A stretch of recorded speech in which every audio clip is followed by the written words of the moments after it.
Here again, guys, Ndakum. Welcome to our channel again. If you haven't subscribed to our channel, do that and click the notification button. So when we upload new videos, you'll be able to see them. We're going to make sure we answer all your questions. We're going to help you understand cloud. Just put a comment in the comment section and tell us which service you want us to do a demo on, or which service you want us to do a project on. We're going to do that and upload it, guys. We're here for you. Another thing we want to do today is, last time I showed you how to create an IAM user and also showed you how to create an IAM role. We're going to also continue with another feature of IAM, how you can create users and add them to groups so they can inherit the permissions of that group. So the first thing we are going to do is we're going to first of all go to we're going to go to IAM. Give me a minute. We're going to go to services. Right over here, you click on services. Go to IAM. Click on IAM. Then you open IAM. Text us here. I have 3 users. I have 25 roles, and I have 10 policies. So what we are going to do is we're going to click on on groups, user groups. And if you see here, I don't have any group, guys, but I have a couple of users. I have 3 users.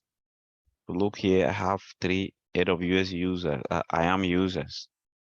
Now, if I click on groups and I click on create group, it's going to ask me for the group name.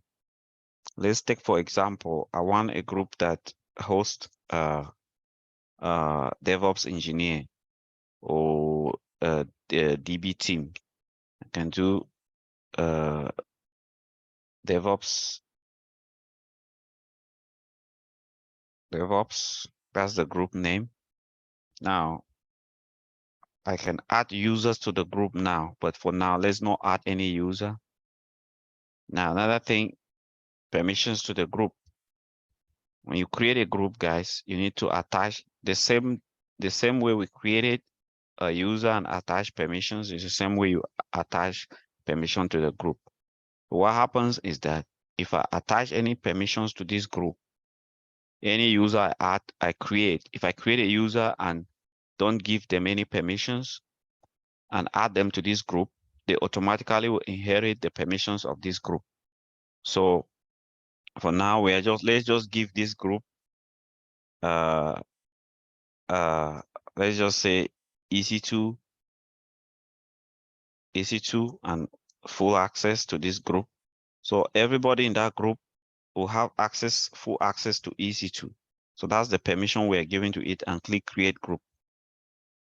Now that we created this group, if we double click on it, if we double click on this group, you can go to permissions. You can see the permissions we added, right? Now, let's create 2 users and add them to this group.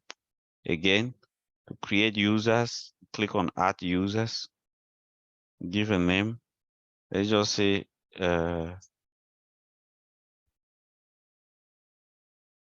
this one should be DevOps.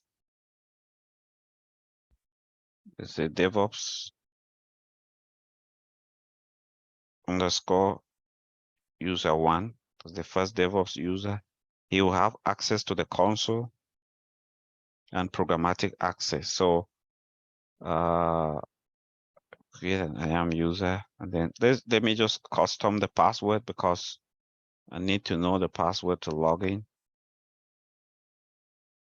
And user must create new password. This is a best practice. Always check this if you are in an actual work environment, but this is practicals. I will uncheck that because I'm the owner of this account, and I will do next. And I'm not attaching any policy to this user, but I'm adding them to this group. immediately add them to this group, they are inheriting these permissions, easy to full access.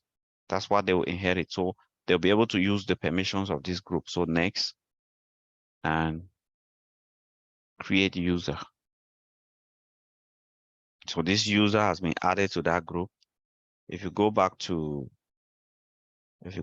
now, just download this CSV for this user. So if you're actually in a work environment, you download this and send it to the user, he will know his login information, all that. So if you go back, if I go back and go to user groups, you will see that I have a group like this. Is there a user added to it? Yes, of course. There was. The group user is DevOps1, belongs to this group. So you can modify the group and add as many users as you want, guys. So that's how you create users, you create IAM groups. In our next video, we are going to show you how to create IAM policies. Remember, we were using default policies before. So in our next video, we'll demonstrate how we can create our own custom policies. Do not forget again, guys, subscribe, click the notification button, and comment, like the video if you think it's helpful to you. That also helps to encourage us. Thank you so much.